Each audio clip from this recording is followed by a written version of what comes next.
Iya, jadi kemana-mana. Bahkan tadi Pak Jokowi juga sudah memberikan statement bagaimana kemudian tindak lanjut dari instruksi yang disampaikan oleh Bu Mega terkait dengan penundaan sejumlah kepala daerah dari Partai PDIP untuk hadir di retret Akmil Magelang, Jawa Tengah. Namun begini Bang Saud, Anda juga merupakan salah satu orang yang pernah menangani kasus korupsi di KPK yang melibatkan elit partai pada saat itu. Apakah kemudian Anda bisa begitu yakin dari mengatakan ini jelas ada politisasi, dari mana, Bang Saud? Ya, ketika itu undang-undang KPK masih independen aja, Pak Agus masih ngalamin kan. Ngalamin apa nih maksudnya? Ya publik udah tahu lah, hentikan kan gitu kan. Intervensi? Ya itu kan menghalangi penyidikan gitu. Itu masih seindependen banget KPK ketika itu. Dan kita nggak peduli dengan itu, kita jalan karena memang multi deliknya dan bukti-bukti dan seterusnya. Walaupun ada proses pra-peradilan dan seterusnya. Tapi ketika kemudian masuk di undang-undang baru itu kan situasinya menjadi berbeda gitu. Sehingga kalau kita katakan bahwa ini kan 2020 udah masuk undang-undang baru ya ketika itu. Terus kemudian bagaimana itu bisa terjadi dalam pengertian rejim ketika itu dengan rejim yang sekarang. Nah itulah akibat kalau memberantas korupsi itu dipolitisasi. Itu yang saya bilang tadi, ini menjadi carut-marut ini karena politisasi. Jadi kalau ini tidak politisasi, nggak seperti ini juga. Meskipun ini kan pemerintahan baru, Bang. Oh iya, pemerintahan baru, kita kan tahu bahwa kita ini kan punya logika. Makanya kan saya bilang tadi, hukum itu harus legal reasoningnya harus kuat gitu. Itu yang disebabkan oleh Todung Mulya Lubis ketika kemudian peradilan tidak memberikan menerima pra-peradilan itu, legal reasoning yang dibuat oleh hakim ketika itu pun nggak bisa diterima. Karena kalau kita bicara legal reasoning itu kan bicara aturan, bicara interpretasi, bisa bicara pelaksanaan, baru bicara implementasi dan seterusnya. Itu kan di situ ada aspek-aspek sosiologi, aspek-aspek macam ruwet di situ, ada psikologi. Nah itu yang saya bilang, ini kasus ini kan masih simple. Apa prioritas nih sebenarnya? Oh prioritas, ini pimpinan partai. Karena di Indonesia itu korupsi politik. Iya, tapi kalau dari awal itu dilakukan sebagaimana kita lakukan, katakan kasus IKTP aja. Nggak akan seperti ini gitu loh. Nah sebenarnya kalau ketika kemudian ini sudah mulai karatan, Anda mau gosok-gosok lagi, ya menjadi patah gitu. Logikanya jadi begitu. Jadi sebenarnya ya udah karatan, tetapi kemudian bereskan dulu yang prioritas. Analogi yang menarik, Bang Hensa, kalau Anda melihat ini apakah demikian? Bahkan nampaknya jadi kemana-mana, Bang. Jadi kemudian sampai kalau kita lihat kasus penahanan dari Hasto ini justru seperti ibaratnya membuat perlawanan tidak hanya dengan pemerintahan sebelumnya, tapi juga dengan saat ini gitu, Bang. Iya, makanya kuat dugaannya kan ini politis gitu ya. Karena akhirnya ada dampak-dampak yang politis di luar itu. Bahkan aksi-aksi teman-teman mahasiswa hashtag Indonesia Gelap aja itu kan dianggap ada yang menunggangi gitu. Padahal aslinya mereka memang menuntut keinginan mereka sendiri. Tentang ini misalnya, pelarangan kepala daerah PDI Perjuangan ikut retret. Itu kalau alasannya semuanya adalah demi rakyat, seperti tadi kata Pak Jokowi, itu masuk akal semua. Misalnya satu, tiba-tiba kepala daerah PDI Perjuangan mengatasnamakan rakyat pindah partai. Demi rakyat supaya bisa ikut retret. Sehingga mereka tidak terkena sanksi dari partai misalnya. Pemerintah juga bisa bilang begitu. Demi rakyat kalian harus datang. Gitu. PDI Perjuangan pun bisa bilang begitu.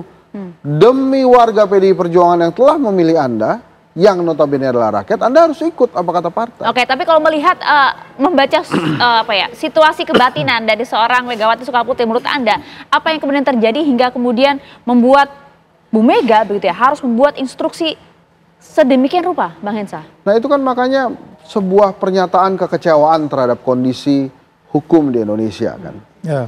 Jadi kekecewaan itu kemudian ditumpahkan dengan apa yang dia bisa sebagai ketua umum partai. Yang dia bisa lakukan adalah memang mengontrol konstituennya sendiri. Mengontrol partainya sendiri. Apakah ini bentuk intervensi? Bukan, ini kan warga negara ini Megawati Soekarnoputri. Jadi dia sebagai warga negara yang kebetulan ketua umum PDI Perjuangan, dia menyampaikan protes keras dengan surat instruksi ini. Oke, meskipun kemudian banyak yang bertanya, kalau kemudian yang digaung-gaungkan adalah ini ada campur tangan dari pemerintahan sebelumnya. Namun kenapa kemudian kekecewaan itu dituangkan ke pemerintahan saat ini, Bang Hensa? Ya karena yang ada pemerintahan saat ini. Hasto ditangkap di pemerintahannya saat ini kan. Dan Ibu Mega juga kerap berkomunikasi dengan pemerintahan saat ini. Kekecewaan Ibu Mega itu kan sebetulnya berawal dari tidak bersamanya presiden sebelumnya dengan Ibu Mega di Pilpres gitu kan. Nah tapi semua kejadiannya kan hari ini ya memang karena pemerintahan ini. Ini yang kejadiannya ini paling repot dan paling pening kepalanya kan pemilik ndasmu itu Pak Prabowo gitu kan. Kenapa? Karena ya dia harus menghadapi semuanya, segala hashtag Indonesia gelap, kami bersama Sukatani lah, kabur aja dulu lah, semuanya bertubi-tubi. Nah ini kok nggak selesai-selesai ya? Kenapa harus ada begini-beginian? Nah ini kan juga ternyata pemerintah sendiri kan gagap kan. Ditanya gimana itu PDI Perjuangan bisa nggak datang? Oh nanti kita tunggu sampai jam 3 gitu.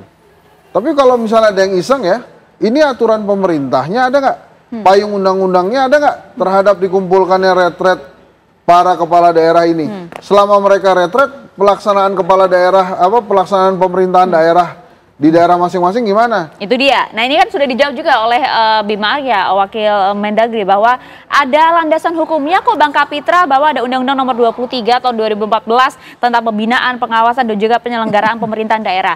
Pada pemilihan sebelumnya juga kami juga sempat dilakukan pembekalan, kok ini memang ada landasan hukumnya Bang Kapitra. Kenapa kemudian muncul instruksi itu? Sekalian ya, ya tentang penghematan juga Bang.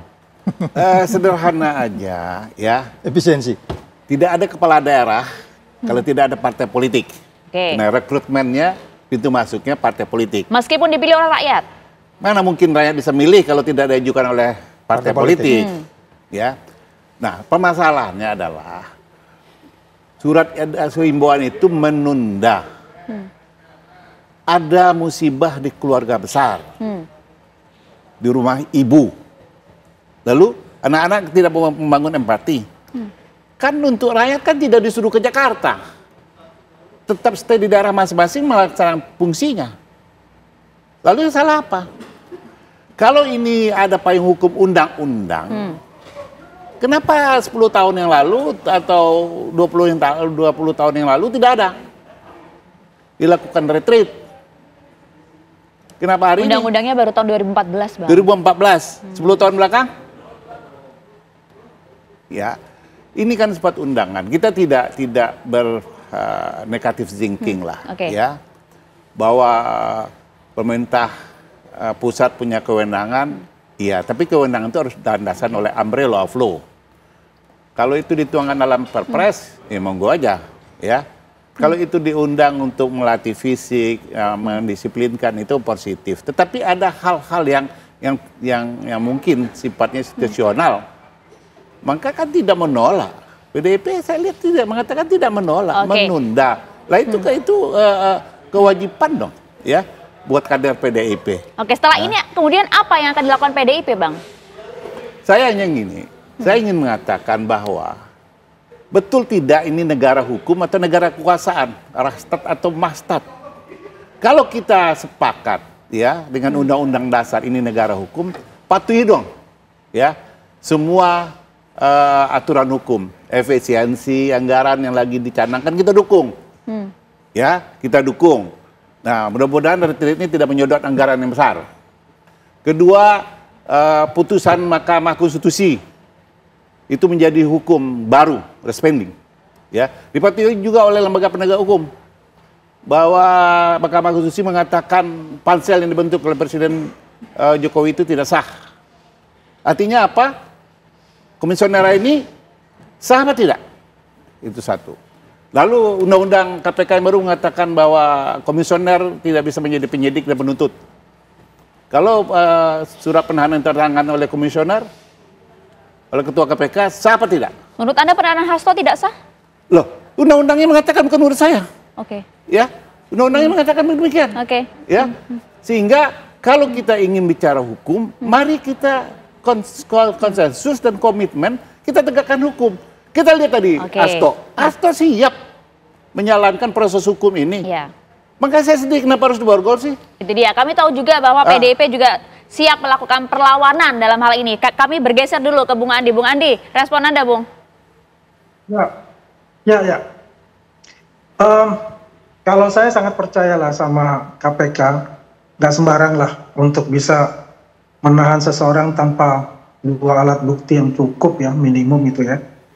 Kemudian saya tertarik apa yang dilakukan oleh Pak Hasto ya, begitu heroik ya, dan terakhir mengatakan usut juga keluarga Pak Jokowi dan Pak Jokowi itu. Ya ini sangat menarik juga, kok sampai seperti itu gitu. Saya rasa kan Pak Hasto kan punya berteman baik banget ya dengan Pak Jokowi pada masa pemerintahan beliau. Kapan Pasti dulu, juga Bang? adalah benefit-benefit juga yang didapat dari sana kan gitu. Tapi oke lah, karena itu masalah politik yang terjadi ya, sehingga terjadi pacat dan sebagainya, sehingga ya semua disalahkan lah ke Pak Jokowi itu. Nah sebaiknya ya itu aja kita bilang tadi, dari dulu juga publik ini bertanya-tanya gitu loh ya. Ini udah sebulan lah kalau nggak salah itu, di mana itu barang bukti bahwa Pak Jokowi itu ada di sana ya, video lah dan sebagainya itu ya, cobalah dibuktikan segera gitu. Jadi tidak ada lagi ya kalau katakan seperti drama Korea gitu loh. Endingnya ntar juga nggak jelas gitu. Oke, kalau begitu Bung Andi, kita lihat nanti bagaimana drama Korea berikutnya dan juga bentuk babak baru dari perlawanan PD Perjuangan. Terima kasih Bung Kapitra, terima kasih Bung Saur, terima kasih Bang Hensa dan juga Bung Andi Aswan atau waktunya bersama kami di Apa Kabar di Malam. Sayang sekali waktu kita singkat. Ken Ana.